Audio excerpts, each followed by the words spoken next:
देखिए, समाजवादी पार्टी से कल ट्विटर के माध्यम से मुझे सूचना मिली कि मुझे निष्कासित कर दिया गया है। क्यों किया गया, क्या किया गया, क्या कारण रहा, ना उस पर किसी पदाधिकारी के सिग्नेचर हैं, ना ही कोई पार्टी पैड पर है, ना ही उसमें किसी का नाम लिखा है। बस एक लाइन की ट्वीट है कि रोली तिवारी मिश्रा को पार्टी से निष्कासित किया था। 16 वर्षों की मेरी निष्ठा है, उसका मुझे ये जो निष्कासन मिला है, मुझे एक ही कारण समझ में आता है कि पिछले कई समय से मैं श्री रामचरितमानस, प्रभु श्री राम, सनातन धर्म को लेकर के सम्मान और स्वाभिमान की लड़ाई लड़ रही थी।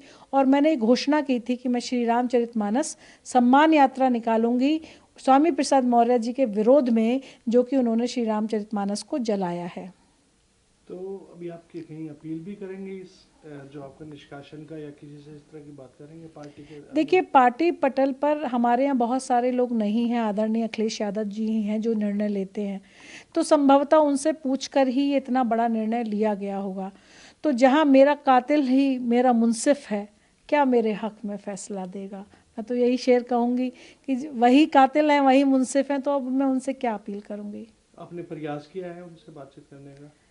निश्चित तौर पर पार्टी पटल पर मैंने तमाम बातें ये रखी, तमाम बार मैंने ये बात रखी कि देखिए, भारतीय जनता पार्टी के विरोध करने का अर्थ भगवा का विरोध, सनातन का विरोध, हिंदू धर्म का विरोध, हिंदुत्व का विरोध करना नहीं होता। श्री रामचरितमानस का विरोध करना नहीं होता। भारतीय जनता पार्टी को हम रोटी, रोजगार के मुद्दों पर घेर सकते हैं, अत्याचार के मुद्दों पर घेर सकते हैं, महिलाओं के मुद्दों पर घेर सकते हैं। और इस प्रकार स्वामी प्रसाद मौर्य जी जिस तरीके का समाजवादी पार्टी में माहौल पैदा कर रहे हैं, हमारे लिए बहुत असहज स्थिति है। मैं सनातनी ब्राह्मण हूँ, और वो कहते हैं ब्राह्मण बनिए, ठाकुर को लात मार के बाहर निकालो, सवर्णों को मारो, और 85-15 का खेल होगा। हम सिर्फ दलितों और पिछड़ों की बात करेंगे, तो हम लोग जो इतने समय से समाजवादी पार्टी का अभिन्न हिस्सा है, उनके लिए कितनी असहजता की स्थिति हो जाती है। लेकिन ये सब नहीं सोचे बिना मैं बार बार अपनी आवाज़ पार्टी पटल पर उठाती रही। जब स्वामी प्रसाद मौर्य जी ने ये कहा कि जब समाजवादी पार्टी की सरकार बनेगी तो हम श्री रामचरितमानस की चौपाइयों को बैन कर देंगे, तो मैंने उनसे एक बात कही थी। मैंने कहा, आदरणीय आप ये बताइए कि 2012 में हमने अखिलेश यादव जी को पूर्ण बहुमत से जब मुख्यमंत्री बनाया था, तो हमारा था कि रोटी मकान सस्ते होंगे, कपड़े सस्ते होंगे, मकान कपड़े सस्ते होंगे, और शिक्षा, दवा, पढ़ाई मुफ्ती होगी। ये जो लोहिया जी का नारा था, इस नारे के साथ हमने बनाई थी। तो क्या आप समाजवादी पार्टी की सरकार ला सकते हैं श्री रामचरितमानस का विवाद करके? ये तो भारतीय जनता पार्टी चाहती है आप धर्म पर बहस करें। तो मुझे ये था कि मुझे बड़ा सकारात्मक तौर पर लेंगे।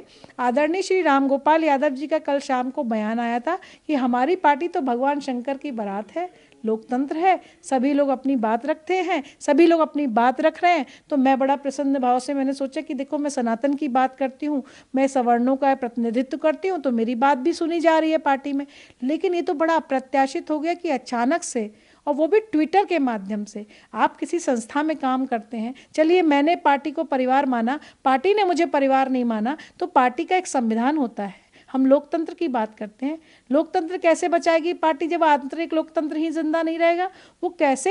प्रभु श्री राम आस्था है हमारे देश की, प्रभु श्री राम आत्मा है हमारे देश की। अगर आप उसके लिए अभद्र बोलते हैं, हमारे धर्म ग्रंथों के लिए अभद्र बोलते हैं, और उसके विरोध में मैं ये कहती हूँ कि स्वामी प्रसाद मौर्य जी का ये कृत्य उचित नहीं है, तो उसके फलस्वरूप उनको महासचिव बना दिया जाता है, मुझे पार्टी से निष्कासित कर दिया जाता है। ये तो बात अब जनता देखेगी, समाज देखेगा, उत्तर प्रदेश की करोड़ों की जनता देखेगी जो सनातन में मानती है, सनातन में विश्वास रखती है। और मैंने तो कभी किसी अन्य धर्म का अपमान ही नहीं किया। ना बौद्ध धर्म से स्वामी प्रसाद मौर्य जी आते हैं, उनका अपमान किया, ना मैंने कभी इस्लाम का अपमान किया, ना गुरु ग्रंथ साहब का अपमान किया। मैंने किसी धर्म का कभी अपमान नहीं किया। मैं सेकुलर सोच की महिला हूँ, लेकिन अपने धर्म के लिए बेहद कट्टर हूँ। अपने धर्म के लिए मैं किसी के धर्म का अपमान नहीं करती, लेकिन अगर कोई मेरे धर्म का अपमान करेगा तो वो मुझे स्वीकार नहीं। आगे क्या रणनीति अपना रहे? जहाँ पर कृपा राम की होई, ता पर कृपा करे सब कोई। प्रभु श्री राम का हाथ पकड़ लिया है। अब जाही विधि राखे राम, हो सकता है कि यही मेरा अवसान हो। 16 वर्षों की राजनीतिक जीवन का हो सकता है ये समाप्ति हो। आज आप समाप्ति का दी एंड का चैप्टर आप लिख रहे हो, या हो सकता है ये मेरा पुनर्जन्म हो। ये दोनों ही संभावनाएं हैं कि हो सकता है कि आज जिस तरह से मेरी स्वीकार्यता सनातन धर्म के लोगों में बनी है, आज राजू दास जी, महान जी, तमाम बाबा महाकाल की आरती करने वाले जो भस्म आरती करते हैं, वहाँ के महंत का फ़ोन आ रहा है, लेटे हुए हनुमानगढ़ी मंदिर से आ रहा है, लेटे हुए हनुमान जी के यहाँ से फ़ोन आ रहा है। जो जितने साधु महंत, साधु सन्यासी, महात्मा, धर्माचार्य हैं, जिनको कि स्वामी प्रसाद मौर्य ने पानी पी पी कर गालियाँ दी हैं, जिनको आतंकी बोला है, जिनको भगवा आतंकी बोला है, जिनको अपशब्द कहे हैं, जिनको बहुत ही नीच शैतान कहा है, वो सारे आज मेरे समर्थन में हैं।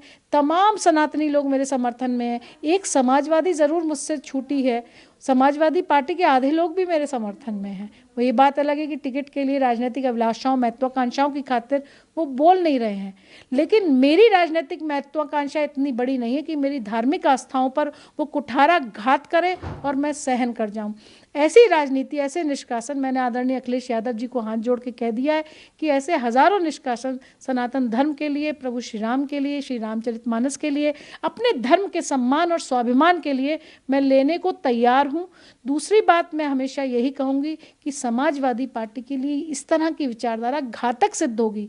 आज मुझे पार्टी से निष्कासित कर दिया गया है। आपको याद होगा 2016 में आदरणीय श्री शिवपाल सिंह यादव जी के साथ में यही व्यवहार हुआ और बाद में पता चला कि उनकी आवश्यकता है और उन्होंने अपनी आवश्यकता प्रूव की।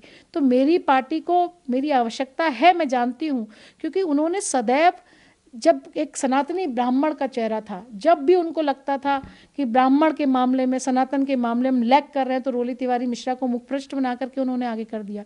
लेकिन मैं यहाँ पर एक बात कहना चाहती हूँ कि जब मैं बात करती हूँ बतो इज्जो मंतशा, बतो जिल्लो मंतशा, यानी इज्जत और जिल्लत ऊपर वाले के हाथ में, तो आप मेरे लिए तालियां बजाते हैं। लेकिन जब मैं ये बात करती हूँ कि हानि लाभ जीवन मरण, यश अपयश विधि हाथ, यानी हानि लाभ जीवन मरण, यश अपयश विधाता क्या, दोनों ही आयत और चौपाई एक से ही है, बिल्कुल सेम है।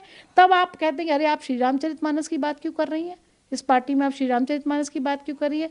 जब मैं किसी भी धर्म की बात करते करते बोलती हूँ इन्ना लिल्लाह माँ साबरीन, बेशक अल्लाह सब्र वालों के साथ है, तो आप फिर मेरे लिए तालियां बजा देते हैं। और जब मैं बात करती हूँ कि जब आए संतोष धन, सब धन धूल समान, यानी सब्र जब आएगा, संतोष आएगा, तो सारे धन धूल के समान, सेम वही बात। ना कभी आयत और चौपाई आपस में लड़ती हैं, आयतें और चौपाइयों में वही सेम बात लिखी हुई है। लेकिन उन्हीं सब चीज़ों की जब मैं श्री रामचरितमानस के सम्मान की बात करती हूँ, जब मैं कुरान के सम्मान की बात करती हूँ, आप आज मेरी एक महीने पुरानी पोस्ट देख लीजिएगा। जब मुझे नमाजवादी कह के ट्रोल किया तो मैंने कहा कि नमाज सबसे खूबसूरत विधा है। आप ज़मीन को कितनी बार छूते हैं, कितनी बार चूमते हैं, उस ईश्वर के आगे जो क्षितिजल पावक गगन समीर से मिलकर के बनाए, उस पंच तत्वों के बनाए हुए ईश्वर के आगे आप झुकते हैं, आप इस ज़मीन पर झुकते हैं, आप प्रणाम करते हैं। तो मैंने उनसे यही कहा कि ये जो भी पद्धति है जिसको आप लोग बहुतायत से मानते हैं और मैं सनातन धर्म को मानती हूँ, तो जब मैं किसी बौद्ध धर्म का अपमान नहीं करती, इस्लाम का अपमान नहीं करती, किसी अन्य धर्म का अपमान नहीं करती, तो मैं ये अपमान कैसे स्वीकार करूं कि मेरे प्रभु श्री राम का अपमान हो रहा है। रामचरितमानस पर पैर रखकर, जूता रखकर स्वामी प्रसाद बैठते हैं, कहते हैं ब्राह्मण बनिए, ठाकुरों को मार के निकाल दो, गालियाँ देते हैं, भगवान श्री राम को अभद्र गालियां देते हैं, माता सीता मैया और रावण के संबंधों के बारे में गलत बोलते हैं और कहते हैं ये पार्टी की आंतरिक स्थिति है, और कहते हैं मैं ब्रह्मा विष्णु महेश किसी को नहीं मानता, और जब मैं बाबा महाकाल की पूजा करके तिलक लगा के रुद्राक्ष लगा के जाती हूँ तो मुझ पर अभद्र टिप्पणियाँ होती हैं। उन सब के बाद भी पिछले इतने वर्षों से मेरा सनातन इसलिए जिंदा था क्योंकि नेताजी श्री मुलायम सिंह यादव जी ने कभी मुझसे, भले ही आज नेताजी यहाँ नहीं है, उन पर कार्य सेवकों के हत्यारों का इल्ज़ाम लगता रहा, लेकिन नेताजी ने कभी मेरे सनातन को अस्वीकार नहीं किया।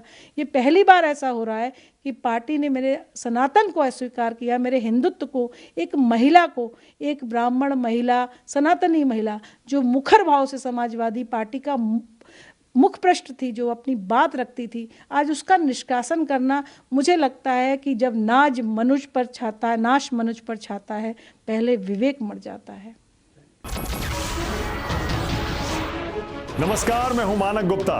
अगर आपको हमारा ये वीडियो पसंद आया हो तो इसे लाइक और शेयर जरूर करें, और हां, हमें सब्सक्राइब और फॉलो करना ना भूलें ताकि आप देश और दुनिया की कोई खबर मिस ना करें। तो जुड़े रहिए हमारे साथ और देखते रहिए News 24।